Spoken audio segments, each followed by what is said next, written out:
So I'll be talking today about UIs and how we can enable low-power UIs with RISC-V.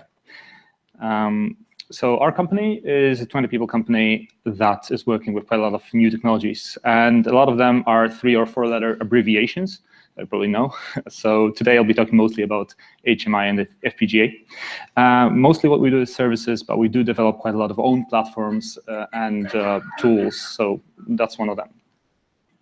You might remember me personally as the guy running around with the camera on the previous 2 workshops. So the last time the camera was quite small, I could bring it across the ocean, but it grew so much that it was kind of hard this time. But it does exist, and we do film stuff with it. It's an open source 4K camera. I'm not talking about it today, just mentioning it. The funny thing is that between Rumble development and ourselves, we now have like a full scale of RISC-V enabled cameras out there. So hooray. But another topic we deal with quite often is UIs. And this is something that isn't like the primary topic here at the RISC-V conference, since we're talking CPUs all the time. But ironically, it's one of the main points on which people decide what CPU to use for the application quite a lot of the time. And we work quite a lot with Android UIs or Linux UIs. And this is on people's minds all the time, even though on our minds here it's mostly about calculations and instructions. But yeah, I'll focus on this, and but I won't be talking about Android. So the premise of what we did, that's the basis of this presentation, is that industrial UIs are typically horrible. They look ugly, obviously, that's the major point, but they also give you a very bad user experience, which kind of is connected to the development experience itself. They're being designed by engineers. It would be great if they were only engineered by engineers, but they're also designed by engineers typically. They're very hard to work with. And if you want really to have some kind of a good UI, you mostly jump to Android or Linux, and you try to abstract it out, having another team developing the UI. But there is no middle ground. I mean, jumping to a big OS where normally an RTOS might do, just because you want a good UI, it shouldn't be necessary. And since people care about what they can see, what they can touch, we think it's an important topic to raise. So what if we could have needs driving hardware that accelerates such graphics instead of like hardware companies pushing out CPUs and people hoping that those CPUs can do whatever they need? What if we had like people's needs come in first, and software developers' needs come in first, and decide, okay, whatever is needed for building a beautiful UI? You might think I'm being mean by selecting this picture here, but the story behind it is not that I sat down to the computer and looked for the ugliest looking UI out there. I actually went to Switzerland once, and that's one of the user interfaces behind their ticket machines for the Swiss railway. I love Switzerland. I love the Swiss railway, but yeah, they should really work on their UIs. So it's a real-world example I've seen with my own eyes, and it's as bad to interact with as it looks. Yeah. So how are we trying to change this? The origins of this work we've done actually lies with another Swiss company, and these guys know a little bit more about UIs. I actually have this with me today, so that's this. Unfortunately, it doesn't support HDMI, so I cannot plug it in and show you, but I can show you after the presentation. This is a smart home remote that enables you to just kind of point and click, turning off your TV or on your music or steering your lights or whatever you have in your house. But the important thing is that it was made with an MCU. It isn't Android you're seeing here. It's an MCU. And a lot of people get fooled, by the way. A lot of people we present it to is like, well, is this Android running in such a small footprint? No, it's not. So there were a couple of requirements for this project, and we ended up building a software library that we licensed to this company. And what was crucial for this project was a mobile-like experience, so that people could take up their remote, and they shouldn't feel like in the 19th century. They should feel like they're handling their mobile phone. Only that it can't also go out of juice, after 1 week or even 1 day. That's even worse. We wanted to have a battery life of several weeks so that people could just, drop the smart remote wherever they want, and they'll work. So we managed to do it. I can show you later, but the important thing is that it really is possible. Yeah, it really is possible with minimum hardware infrastructure. You can do really nice UIs. And what we worked with quite a lot as well is not only how it works on the technical level, but also how you work with it, how you build UIs, how you interact with designers. And designers in this project were mobile designers, web designers. I mean, most designers out there are such. And you want them to be able to kind of work with you and not speak a different language. You want everyone to speak the same language. So the starting point for the library, the software thing that we did, was that we thought how we can get best of both worlds. So both something that's beautiful, but also something that's small and concise and easy to work with and low power and so on. We didn't want to reinvent the wheel. So, I mean, you have mobile phones everywhere. So why come up with other routines for handling your UI? Just kind of copy paste almost. And our premise is, OK, we think that embedded UIs can and should be beautiful too. So how do we do it? I like this quote. It's attributed to Blaise Pascal and a dozen other people, but I like this comparison because, to build something like this, it takes 5 minutes probably. You just drop whatever you have. To make something like this, for example, it takes careful consideration what you want to have there. And this less is more kind of principle you can also translate to the technical side. So we talked quite a lot about security yesterday.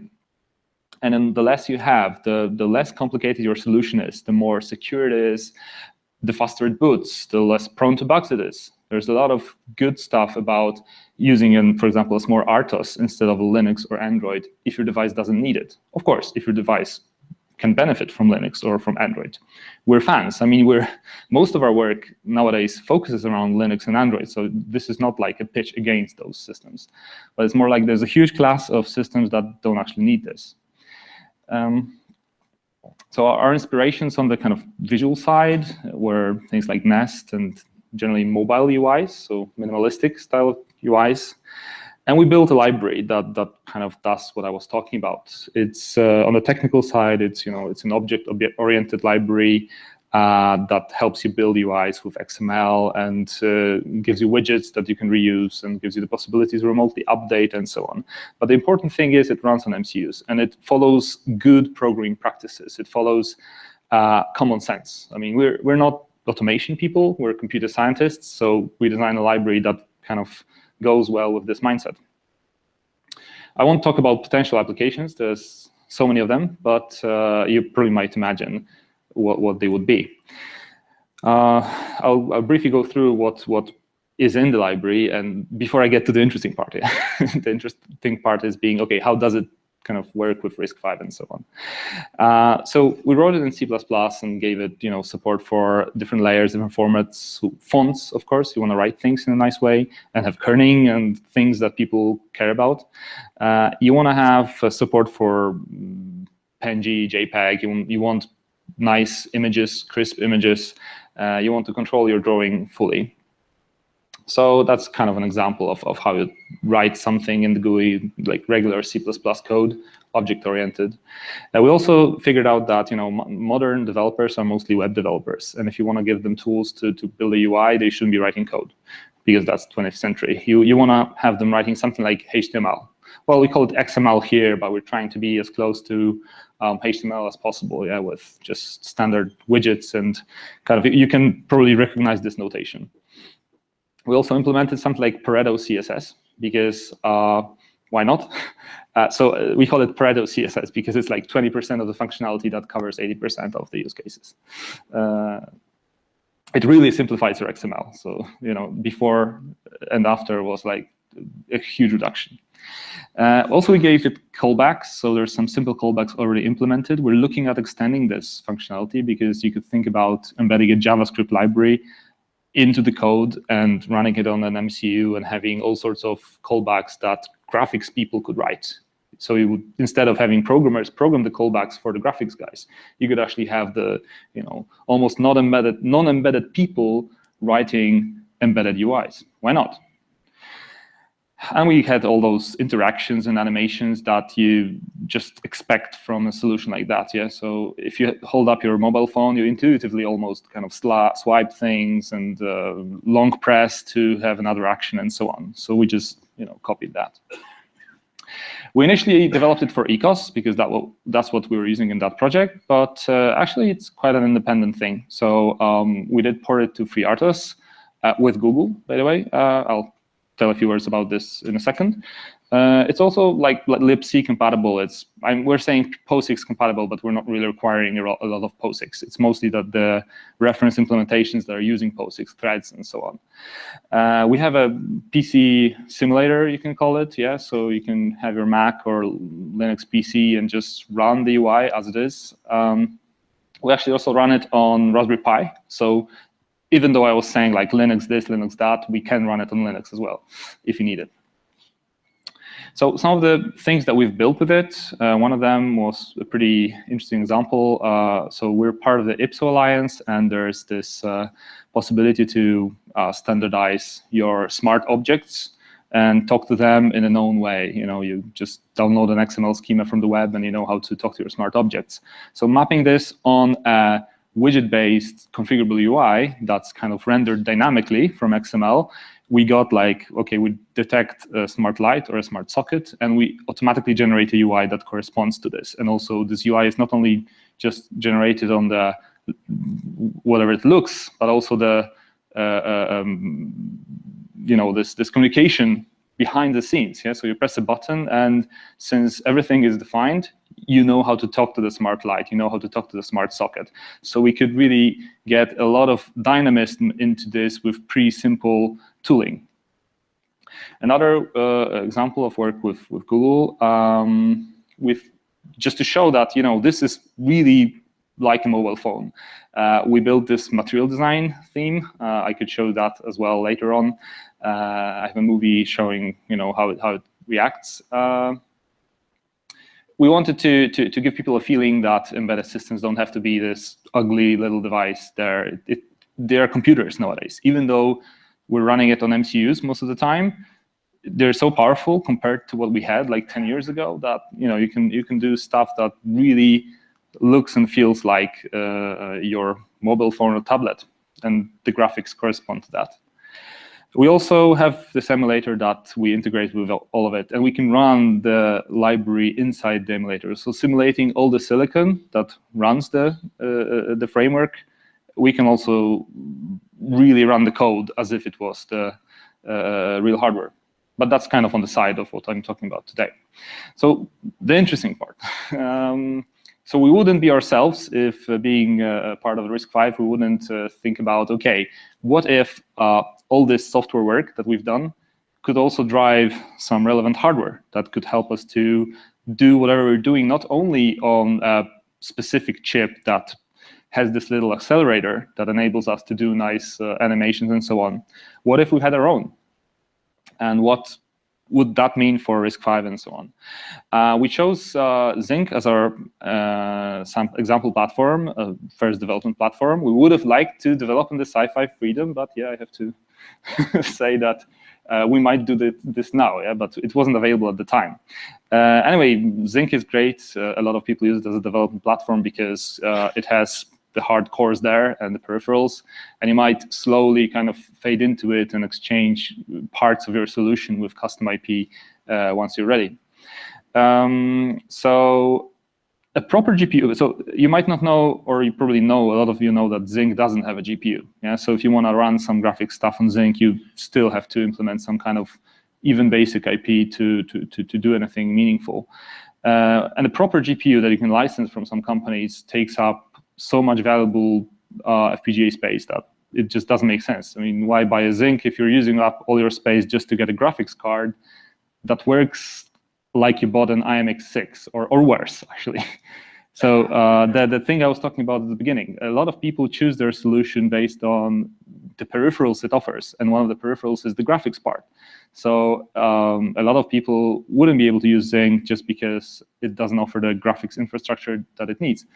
So why not provide such infrastructure with an extremely low cost? So only what's needed for the software. And that's what we did. So we did what we called, it's a working name, of course, Microblender. It's a fairly simple IP that essentially what it does, we have a double buffer display controller that can communicate with a parallel LCD, like the one you saw on the previous slide. Yeah, this is, by the way, a parallel. Probably you recognize. We worked with this quite a long time ago with Andreas, and we managed to get the graphical output working for him at the very early stage of the project. So we had Parallella with parallel LCD working, so that's what we chose as our initial platform. So Microblender can do both like graphical output, which is simple. We have this IP, it's open source, that we released it open source. But we also made some other IP that can do, blending and filling, and we're planning to implement things like scaling, for example. We have also color conventions, so basic stuff that you need to build a nice UI with animations. And we wrote it in Chisel. Yeah, so I think the Sci5 guys will be happy. And we think Chisel is great. I'll reiterate what 5 people have already said today. It's really easy to parameterize. And the important aspect for us as a software company, we're coming from the software world, was that it really makes for a very good cooperation between the hardware team, the software team, and the software guys can even inspect the IP that's being written, and they can understand what's going on. Yeah, this is great. This is what we're missing quite a lot, because quite simply, if you have this waterfall pipeline, yeah, these guys do something, then they transfer it to those guys who don't understand it. They just kind of get some kind of a description how to use it, yeah, and then and we're still, most of the time, the IP that's being built or the CPUs that are being built are huge compared to what people need. Yeah, so you build some IP and it has like 1,000 registers, and the software guy is using 5. So I mean, why not build something that actually has 5 registers if that's what we're using? So writing this in Chisel really helped, and we even had like a software guy helping out with the implementation. So that was pretty cool. Yeah, so how does this relate to RISC-V? If you take it a step further, yeah, so right now, of course, we have an FPGA implementation. That's cool, but yeah, you can do quite a lot in FPGA. But RISC-V as such encourages this reuse, driving silicon with software instead of driving silicon with silicon. If you want to have like co-design between hardware and software, if you want to have cooperation between different stakeholders, that's the perfect place to be. So we think that our work, of course, once we take it to the next level, could enable really nice modern UIs for small RISC-V-based platforms. And today, I mean, of course, at some point, we'll get to a point where RISC-V-based CPUs can, run, Unreal Tournament or more. Yeah. Today is Doom, limited frame rate, but or unless, of course, our friends at NVIDIA are working with something that we're not aware of. But I think that the problem will be that graphics for RISC-V, like the kind of graphics we're having in smartphones today, are going to be a tough milestone. It's not something that will happen overnight. And also, even if that happens, there's still a wide range of solutions where you don't really need all this 3D acceleration or whatever. You want to do a nice UI. So we think we could enable such a nice UI in many places where RISC-V is being used, and that's our goal. And we can have software-driven IP and software-driven ASICs, and that's kind of cool. So yeah, in summary, I hope I convinced you that you can get pretty nice stuff. I'm sorry for not showing a demo here, but I can show you later. You can really get some really cool UI capabilities with really minimal infrastructure in your silicon. And we also, by doing this, we can also simplify how people work with UIs. Why not? I mean, if we're developing something new, you can do it in a modern way. And yeah, software-driven IP is nowadays possible thanks to things like RISC-V, Chisel, and other things in this wonderful community.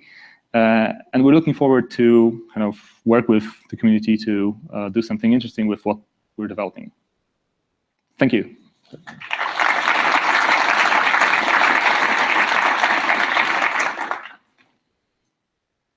Questions for Michael?